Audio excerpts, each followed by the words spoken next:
attending today. My name is Brian Brown. I'm the Legislative Chair of the Northeast Johnson County Chamber of Commerce, and I'd like to welcome you to the Board of County Commissioners District 2 Candidate Forum put on for you. Yeah. District 1, excuse me, District 1. Sorry, We're confused enough. It's being sponsored today by the Johnson County Public Policy Council. Today we have representatives for this district that are in attendance today. Tom Robinette, Vice President of Government Affairs from the Overland Park Chamber of Commerce is here. Deb Settle, President and CEO of the Northeast Johnson County Chamber here. And the other chamber that's unrepresented at this time is the Leawood Chamber of Commerce. So we'd like to thank them. Deb Settle will be operating as our official timekeeper, and I will go over some housekeeping items before we actually get started with today's event. The questions have been prepared in advance and were not shared with the candidates prior to this event. There will be no follow-up questions from the audience. However, the candidates have been requested to stay after and will entertain any and all questions that you may have at that time. This event will be videotaped and uploaded to bookjoco.com. When this video is published, please share it with those individuals that did not have an opportunity to attend today's event to help them stay more informed. So, I would like to start our event today by introducing our candidates. This time, I have incumbent Ron Schaefer and Becky Fast, councilwoman from Rowan Park. I don't think Prairie Village. Yeah, not Prairie Village. Format for today's forum will be as follows. The candidates will have 4 minutes for opening remarks. They will be entertaining a series of 6 questions, of which they will have 2.5 minutes max to respond to those questions. We will then have 3 minutes provided for closing remarks. Each candidate will be asked the same question. The order has been determined by random number, and at this time, Mr. Ron Schaefer will go ahead and start us off with his opening remarks. Thank you, Brian. Thank you. Thank you, sir. Yes, welcome. It's good to see you. Thank you. Good afternoon, neighbors and friends and chamber members, whomever you are. We're glad to see you here. And I want to thank the library I want to thank the chamber for sponsoring this, and also the library for having us. Remember, this is the Leawood Pioneer Library, and this is one of our Johnson County buildings, right? There we go. I want to make sure we plug that, okay? And I want to say, I want to thank you, my fellow council members, for being, or commissioners, and also council members for being here today. And thanks for taking out your busy schedule to attend this important function. This is all part of the election process, and we enjoy being a part of it. And it's good to see you again. It's also good to see the familiar faces who I've got to know over these past few years, and who I've had the pleasure to work with and be a part of and do the things that are good in the county. It all started, and I want to make sure we introduce my wife Janine for 47 years. Janine, hello, wave your hand there, okay? She was. I want to thank her for giving me the time to participate in some of the other elected positions I've been here in the county. City council person in Prairie Village for 10 years, mayor for 16 years, and county commissioner for the last 4. Thank you, Janine. And it's been an honor and experience, and it really has been. I cherish the friendships we've developed over the past years, and I appreciate all the input you've had with me regarding some of the things we do and plan to do in the future. I want to thank you all. Like so many of you here, we are invested in Johnson County. 48 years ago, Junior and I chose the place where they went to start a family, and for its good schools and safe environment, excellent cities with good governments, right? Great neighborhoods with big trees and a positive economic outlook for business growth. Life decisions were a lot simpler back in those days, and they're getting more complicated every day. And we were lucky to choose Prairie Village as a place we wanted to call home, get to know our neighbors, and also start our business. My professional career began in drafting class in high school when I decided I wanted to become an architect. I was lucky to graduate from K-State in 1970 with a Bachelor of Architecture, and becoming a registered architect in Missouri in 1973. I worked 2 summers before I graduated, and the states back in those days counted our experience back to when we worked. And I was the youngest architect in the state of Missouri for 6 months, and probably in the United States for 3 months as the cycles went around, the 3 and 6 month cycles. In 1976, I received my Kansas license in NCARB accreditation, National Association of Architectural Registration Boards. And then, most importantly, I started my own firm, RLS Architects, in 1979 in our privileged home bedroom. Right after that, I was commissioned to design a building in Merriam, and I was able to move into that building, so I was in that building, 6700 Antioch Road, for many, many years. Now I'm back home again, trying to slow down if I can, but I tell you, business is as good today as it was 20 years ago, so let's keep up the economy. Call me if you need some help, okay? I appreciate that. I am proud to say that I was named the 2014 Architect of the Year by the Kansas City chapter of the American Institute of Architects, and that was a proud thing to have. Janine was there. It was quite a surprise and quite an event. My civic involvement began in 1975 by joining the Plaza Kiwanis Club, whose national motto is "We Build." I thought that was kind of handy. Then to Janine's and my volunteer activities on our local schools with our 3 children, growing to over 40 years of commitment to many clubs, chambers of commerce, neighborhoods, city, state, regional, and national organizations as a member, as a board member, and with several of these organizations as president and or chair, such as Kiwanis, Scouts, Merriam Chamber of Commerce in the old days, Mid-America Regional Council, and National Association of Regional Councils, which is an international association. I'll stop there. Thank you very much, Mr. Schaefer. This time we'll hear the opening remarks from Ms. Bass, please. So thank you, Northeast Chamber, for organizing this event, and Brian for being the moderator. I have to admit, I'm a proud 2013 graduate of the Northeast Chamber Leadership Program. Last year I was able to give back by being one of the training facilitators for the 2017 Leadership Program.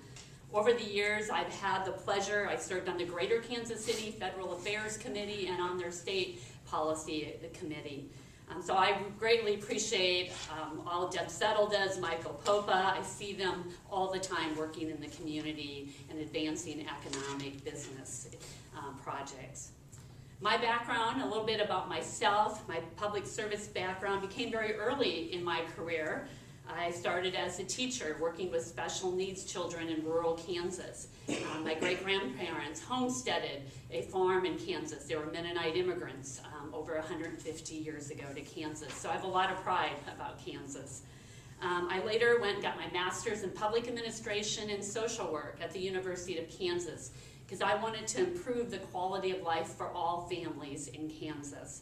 I was hired at the University of Kansas as a public policy analyst to evaluate health and human services across the state of Kansas. I worked closely with Johnson County Mental Health Services, Senior Services, and worked with the legislature to advance those services. I am currently now serving on the Roland Park City Council, my 2nd term. I'm very proud about improving the quality of life in Roland Park on a number of projects over the years that I've worked on. One of them was they were going to consolidate the neighborhood branch libraries, and I led the organizing efforts so that they did consolidate the neighborhood branch libraries, and the library board then shelved that report, that master plan. I also led a charge to improve quality of air in northeast Johnson County that was impacted by the Johnson County waste system, and championed an effort to save our community center in Roland Park, which provides daycare through the county and senior services through the county, and is a destination for county services. I was elected twice unanimously as the Roland Park City Council president, and at that point we were a deeply divided council, and I worked to bring the council together to move the city forward.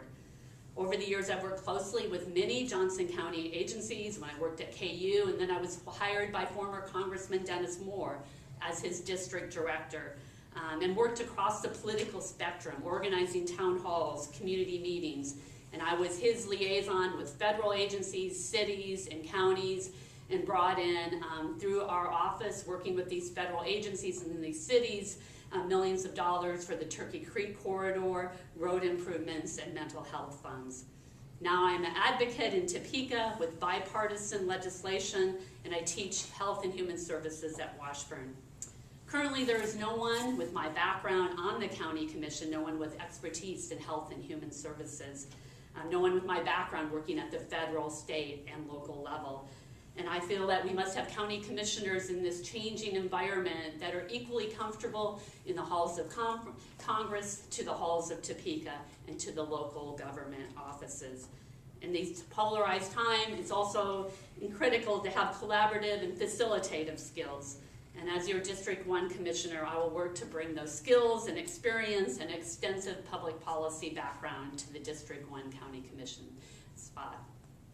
Thank you very much, Ms. Bass.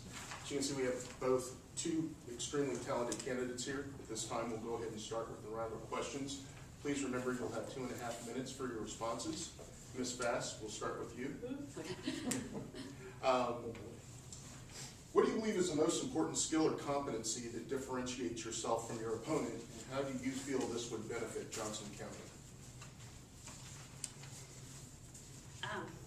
So I have a long background in community organizing, bringing people together. This is a skill that you learn in your social work training, how to bring diverse backgrounds together. I feel that I would bring that leadership style, that to lead and to champion ideas. I feel that I have been able to work across the political, spectrum to get things done. I have years of bringing people together who don't like me and who don't agree with each other, but together they bought onto the plan to improve quality of life in Northeast Johnson County and to improve federal policy when I worked for Congressman Moore. My opponent has been in office since 1990. I think that is a difference. I would be a fresh, innovative approach to solving problems. I think when you have been on any job for 30 years, I think you stop asking why you do things or how you could be doing things better. You just say, this is how things are done. And a Kansas City Star reporter in their podcast commented that the current county commission has a very reluctance to really dig in and face the growing challenges and face the changing demographics. I think we need someone like myself who has really solved community problems and worked to bring the vast differing demographics together. I feel like I have a vast experience in engaging through digital communications, organizing meetings. I feel like progress can't be made just in the boardroom alone. It must be made in the neighborhoods and across the county through email newsletters, through website. I did telephone town halls when I worked for Congressman Moore and in my first years on city council. Various ways of engaging people digitally. This is what is required of us right now as an elected official. Thank you very much. Commissioner Schaefer, question. Yeah, repeat the question again so we know where we're at. Yes, sir. Yeah. Question, what skill or competency differentiates you from your opponent, and how would you continue to use that to apply towards furthering Johnson County moving it forward? Well, we can start with my 30 years of experience. I think I'm more qualified in all aspects of what needs to be accomplished at the city and the state and the county level. I bring this because I've enjoyed doing what I'm doing. Providing this professional community service, I think, brings with it the opportunity to take what you learn and what you do and the friendships you develop to move the process forward and to make it work. It is quite an experience to be a part of an elected system as successful as Johnson County is. You're all aware that we're the 23rd best county in the United States, as stated by USA Today, and it's good to be a part of that. And we get involved on all of our discussions on all the issues that we vote on a weekly, monthly, and daily basis, and we vote the way we believe we need to move Johnson County forward. The friendships and the knowledge we've gained over these past few years is really beneficial, I think, and it allows me to be, I believe, the most highly qualified candidate for this particular position. I work well with the other commissioners and with the chair and all of the staff. The staff wanted me to make sure and file, which I did last November, and I've been contemplating moving forward in this position for another 4 years, and I'm looking forward to your help and assistance as we move this county forward. Thank you very much, sir. Question number 2. Commissioner Schaefer, I'll start with you, sir. Looking forward, provide 3 critical initiatives that you believe will move Johnson County forward during the next 4-year term. Please give details regarding each initiative and provide funding sources if applicable. Well, number one is always in my mind, is always find a way to improve our quality of life that we are used to and accustomed to. And you have to do this at an affordable cost with the correct techniques and qualities. The very reason we live in Johnson County, and I probably believe most of you do as well, is the quality of life that Johnson County offers to our citizens. We are successful, we know it, we intend to stay that way. The second item would be to continue funding improvements for our infrastructure, public safety, car smacks, parks, libraries, and also our transportation issues that are forthcoming. And number 3, the most important, I think, these days is defend and improve our vulnerable, can't say that, populations. Our seniors, our developmentally disabled, mentally challenged, our poverty-stricken, and those needing affordable housing, and also do not forget the children in need around our communities. Yes, we do have all these issues at task in the county, and we want to make sure we move forward and take care of those. These issues, amongst the many others, are the primaries we choose Johnson County to be as our place to live. And we continue to move in the right direction. I propose that we will continue to do so if I'm a member of the commission. Thank you very much. Councilwoman Fest, would you like me to repeat the question? No. The question was asking what are my top 3 priorities. One of the top priorities facing Johnson County is our mental health and substance abuse crisis. Right now we have a 48% increase in suicide, one of the highest in the nation. The opioid epidemic is right around the corner coming to Johnson County. I hear this every day in stakeholder meetings in Topeka.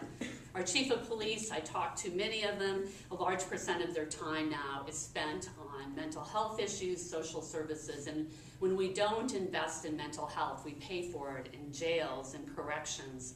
Our funding levels for health and human services right now in the county are at the 2010 level.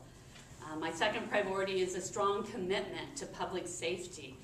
With increased poverty, 1 in 15 is now poor. Our first responders, our critical linchpin, our ambulance, our emergency services, our community corrections. And as our increased density comes, we're going to have a population growth to double by 2040.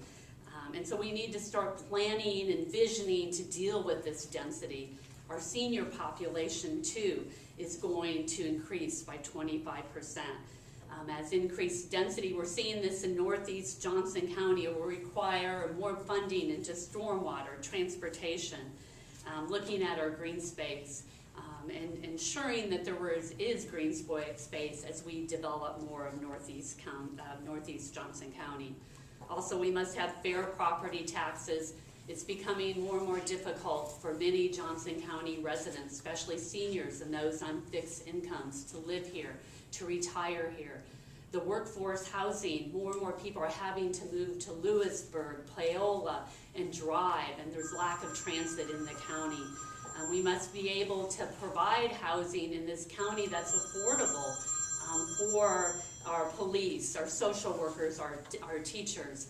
I was on the 2008 Housing Task Force, served on that. We worked for over a year on that, and when the new commission came on, they shelved that report. We need to pull that report out and start looking at our affordable housing crisis, which is now hitting Johnson County. Thank you very much. Councilwoman Fast, this segues perfectly into our next question, since you mentioned that you both have talked about the changing demographic trends within Johnson County, as well as the quality of life that we all enjoy here, which segues perfectly into my next question. Once again, Ms. Fast, to you. Living expenses in Johnson County have seen double-digit increases in the last 4 years.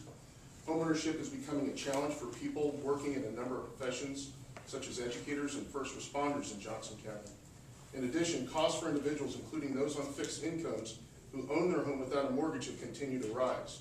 How would you address this need for more varied priced housing options in Johnson County? Are you talking, is it me or? To you, ma'am. Yeah, okay, sorry, I got lost, that was a long question. Try being up here and reading it. So right now, I'm a board president for a statewide nonprofit that develops affordable housing across the state. We work with developers, we work with local governments, bring them to the table to incentives to develop housing, multi-purpose housing for seniors. So there is development incentives that local governments are offering across the state. Douglas County last year passed a housing trust fund.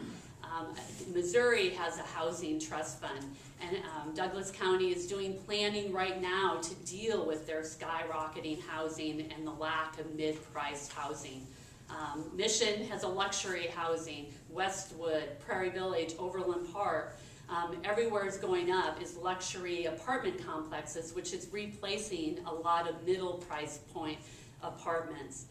This past year, the nonprofit housing agency did not receive funds from Johnson County, and a lot of people were displaced that were lower fixed income people that relied on that. There's only $700,000 in Johnson County's housing budget. Roland Park, our city, only can do major home repair for one house. One way to help people stay in their homes would be more minor and major home repair funds. Every year I go to Washington. I'm on the National League of Cities Economic and Community Development Committee, and we advocate with Senator Moran, Congressman Yoder about community development block grants, home funds, which provide funding to local cities and the counties to develop more affordable housing. But the first thing is to start with the planning. Thank you to United Community Services and the League of Women Voters, and the County Commission needs to join this effort and make this a top priority. And that will be a priority when I'm elected. Thank you very much, ma'am. We'll start with, It was a long question. Would you like for me to reread it again? I think I got it. Okay. First off, we'll start with the process we're just getting underway at the county regarding a public hearing for our commitment to the CDBG grants that affects a certain part of our counties. We're applying for $2 million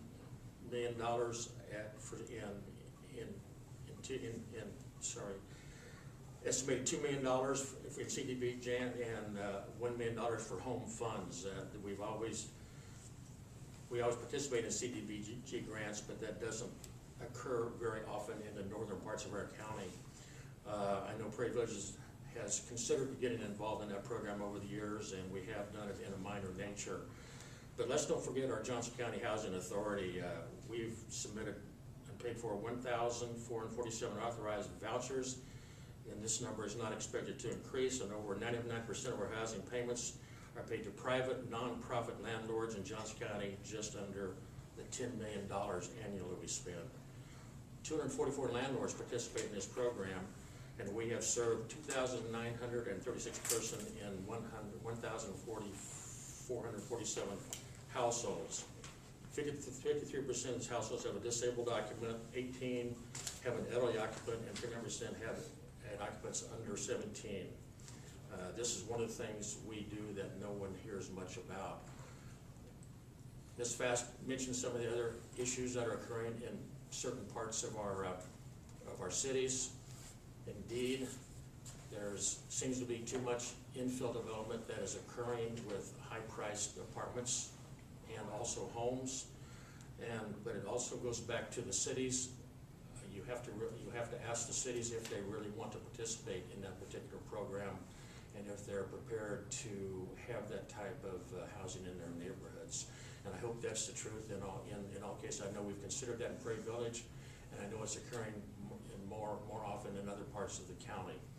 And we'll participate with that when we can. But the most important thing is we have to find and partner with developers, builders, interested second and third party groups that want to bring this program together, and I include the United Community Service Board.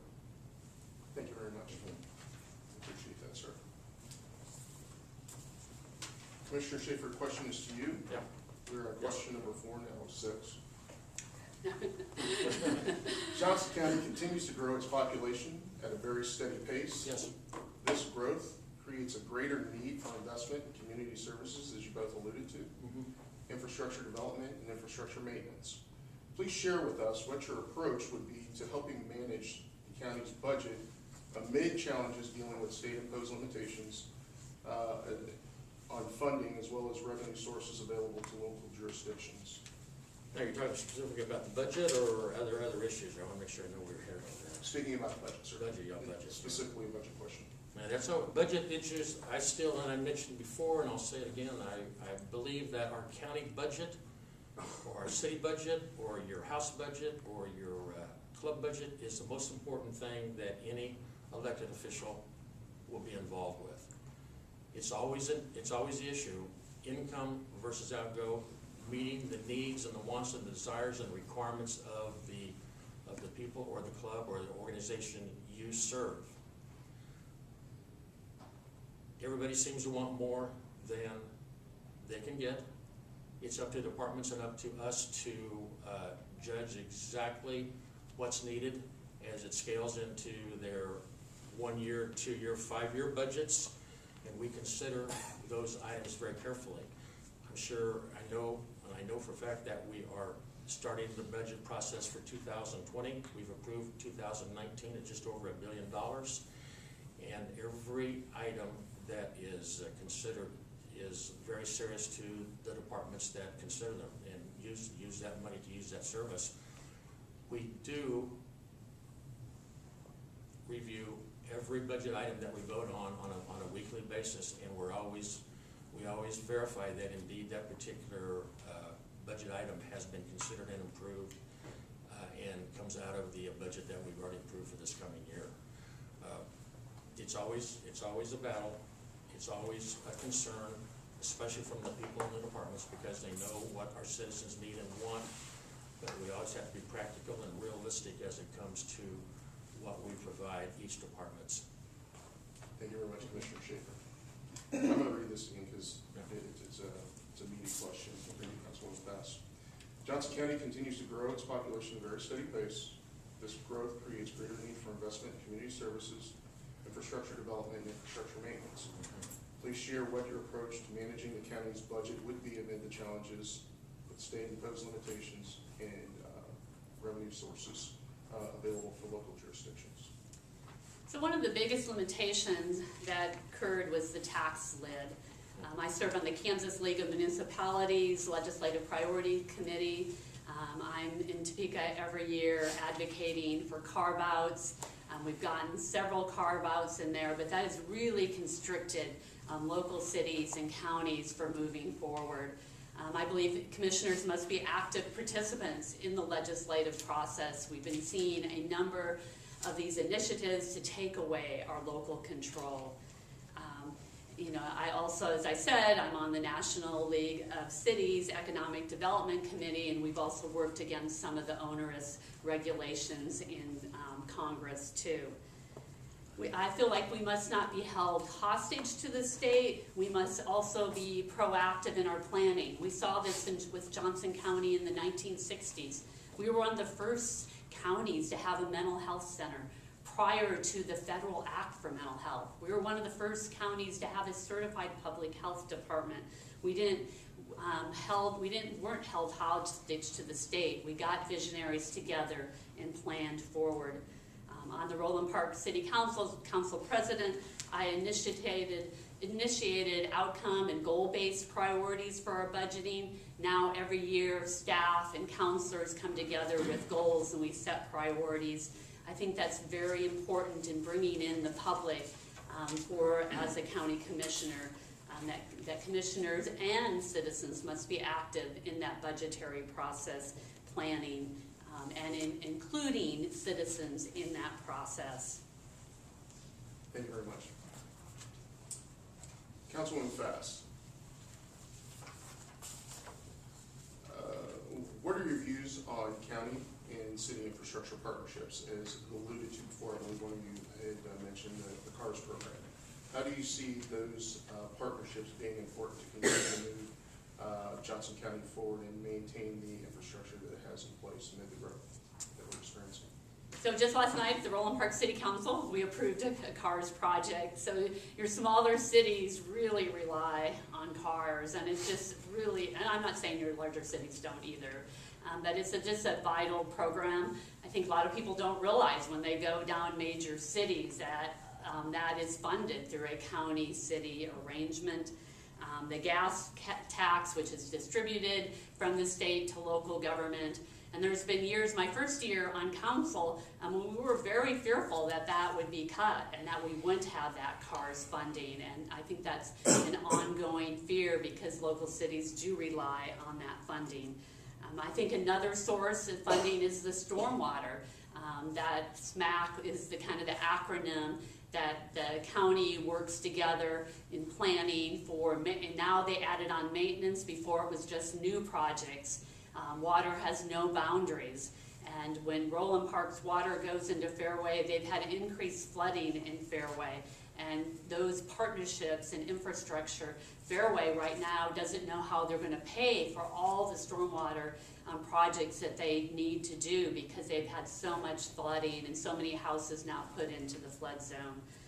I think the one key issue that I hear from my fellow city councilors when I attend league meetings, and I'm also on the Kansas City First Suburbs Committee, is how these decisions are made with CARS and SMAC. And I think that is something that both come to the table in a mutual decision-making process on how these priorities are made.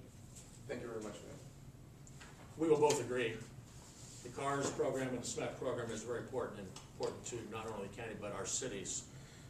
As Ms. Fast mentioned, a number of the projects that occur in the smaller cities would not occur save for the fact that these programs are available. I have the great honor to be a part of the SMAC and the CARS funding group.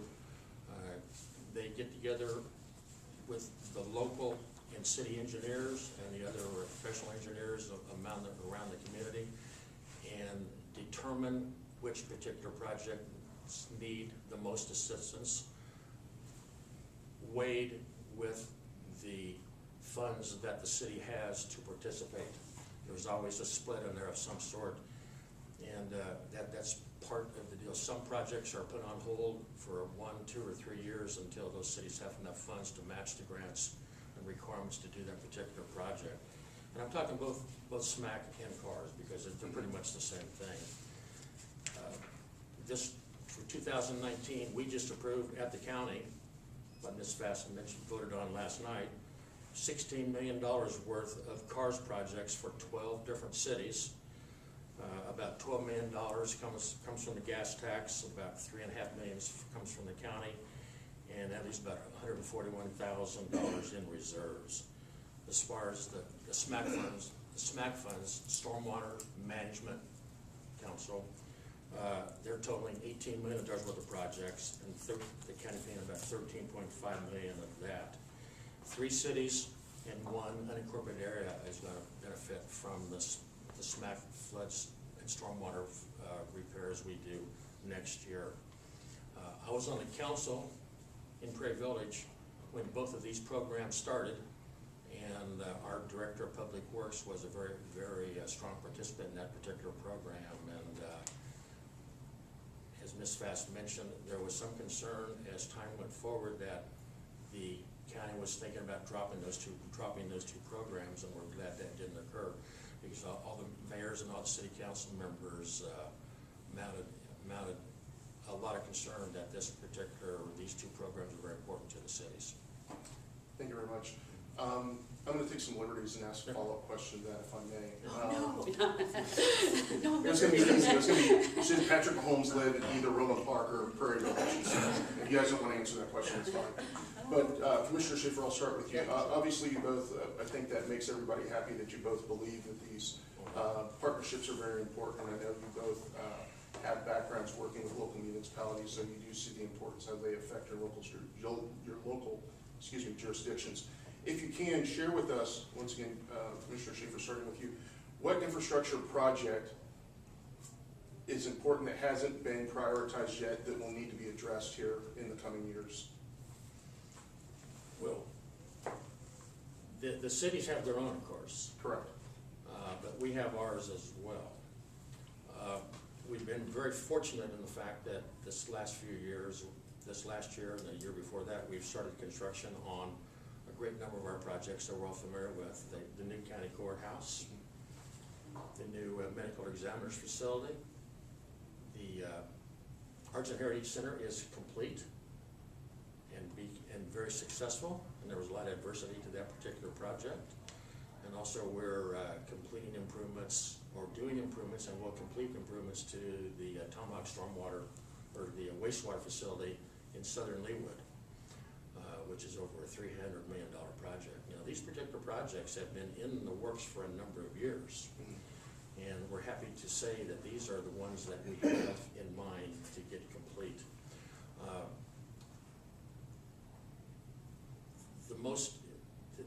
Saving the construction and the repair of those facilities, I believe the next things we're concerned about are the infrastructure requirements, stormwater requirements that are going to continue to occur. As Ms. Fass mentioned, the stormwater issues are mounting and growing. It seems to me that some of the water needs somewhere to go, and sometimes it doesn't go in the right spot. And we have to take care of those facilities, and we'll take care of that with the SMAC funds. But I'm fearful that will not be enough to make that work. Infrastructure requirements are always there. Repair of sewer lines, stormwater lines, creek beds, roads that people demand as growth moves to the south and west portion of the county. And that will be probably our top priority. Those two or three things will be our top priorities as we move forward. Thank you very much. Yeah. Councilman Fass. Yeah, the stormwater is an area that I worked closely on when I worked for Congressman Moore.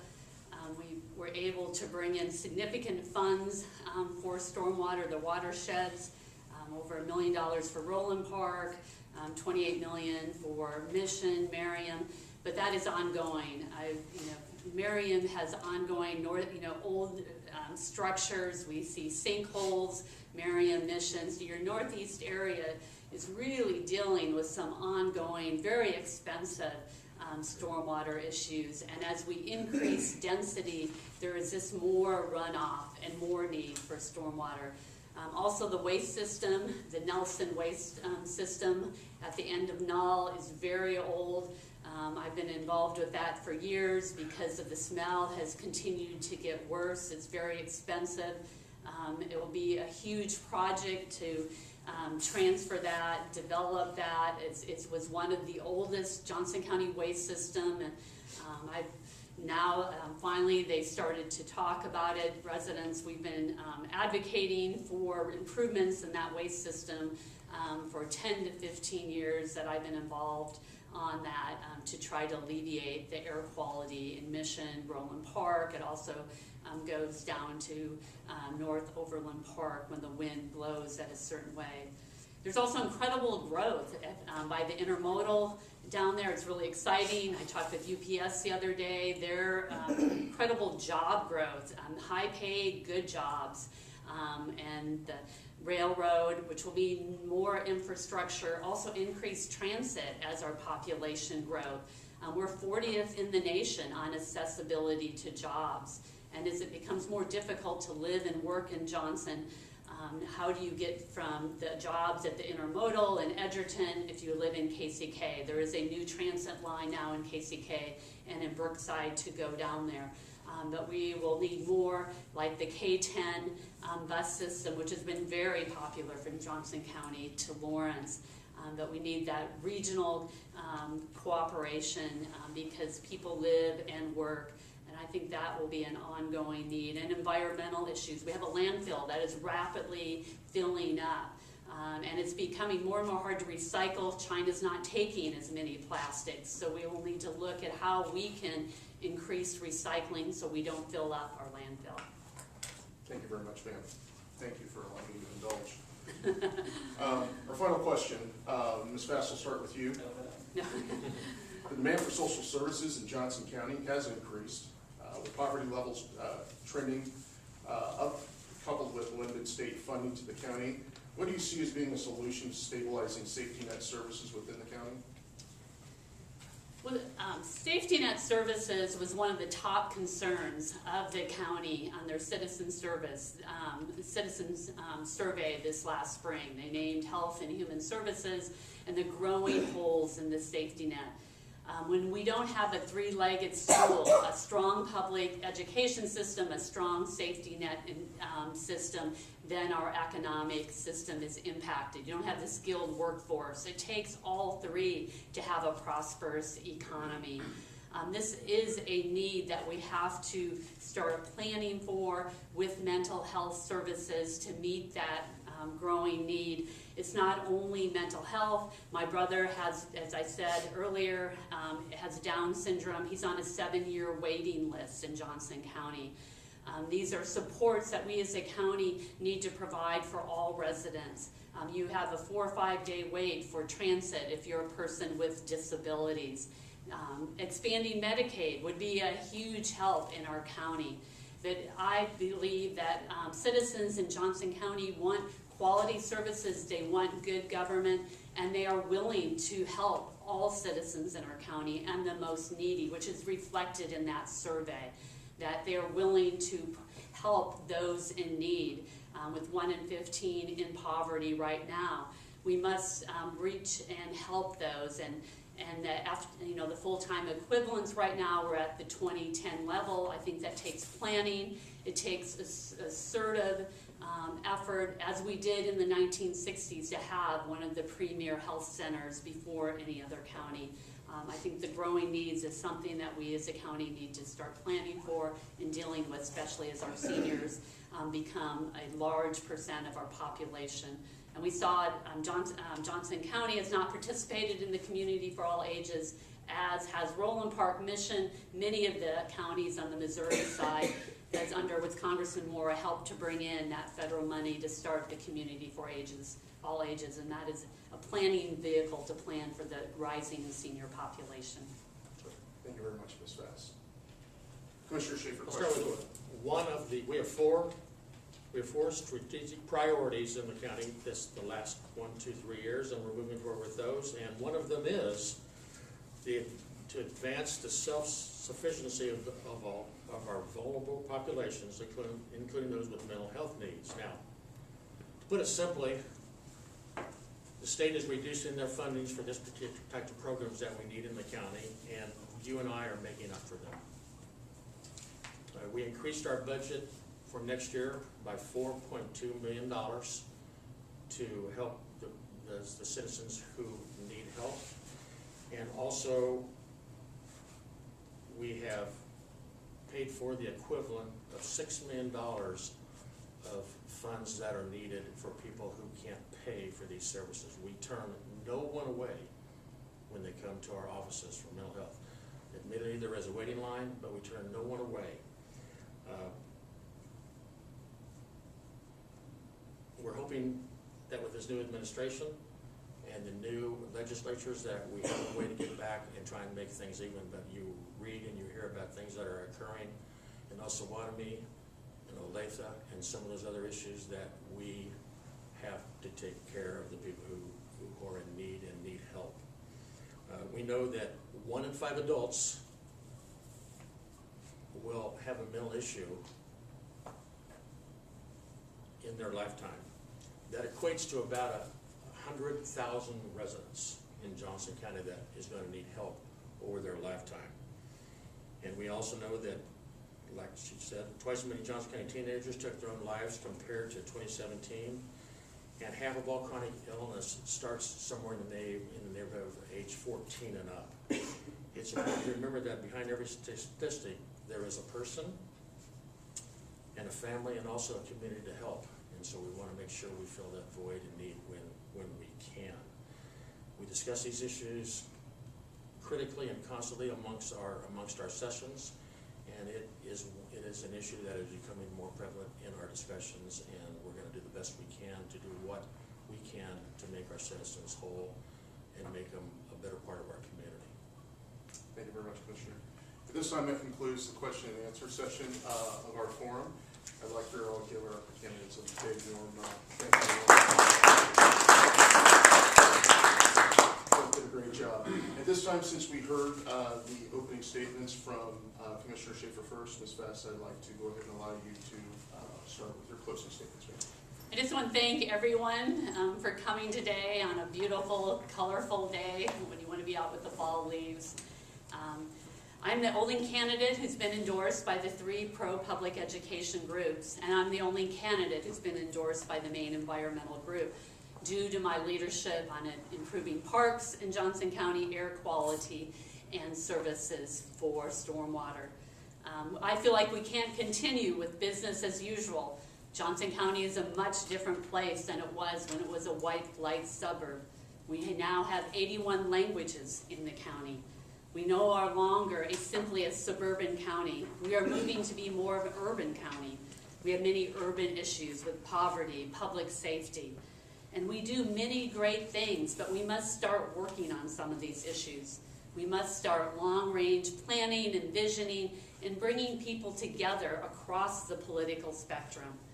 I have extensive experience working on the federal level, the state level, and on the local level. I am a roll-up-your-sleeve, get things done person. When I was a young girl, I fought for the rights of all families. I fought for the rights of my brother with Down syndrome who's denied access to equal public education. And I have fought for rights of all children my entire life. I am someone who will passionately speak up for what is right. You can count on that.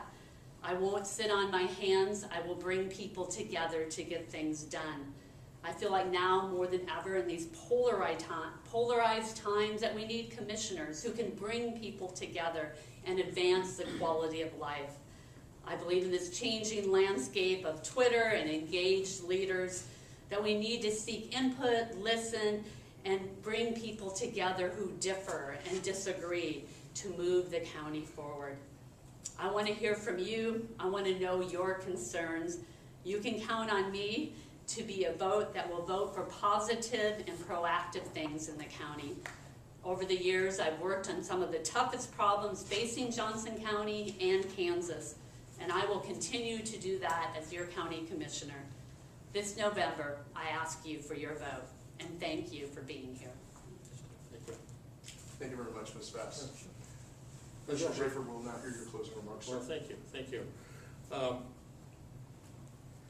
Most of you are aware of my dedication to all things city, county, state, and region. And if you care to review my printed bio vitae, it's over in that stack over there, and you can see some of and all of the issues that I've been involved with and participated in over the last number of years. You'll see that it brings a wealth of experience, real experience, as relates to city and county issues, both nationally and locally, and I feel that there is some credibility there in the things I've been involved with over this past few years. My professional and community services over these years and opportunities that's created has installed in me a deep commitment and interest in, of course, public service. And I want you to know that I filed last November, again, I'll mention this again, right after the day Hannes Zacharias, County Manager, lost his contract. So, and that was under the desires of some of the county staff. Johnson County is a success today because of the tireless work and effort by so many citizens and elected officials who have successfully completed long before we were involved.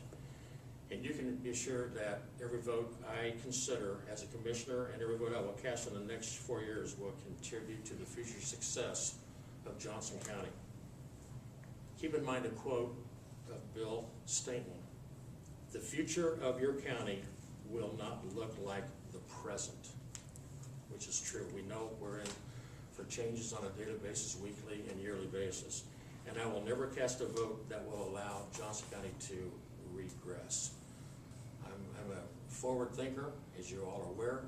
I'm involved, and every vote I make will be to move county forward. Yeah. And I will continue to make a difference in the next 4 years. A lot of people are counting on and expecting the type of votes I made this last 4 to move county forward. And I have never made a vote to move Johnson County forward or backwards, and I don't intend to ever again.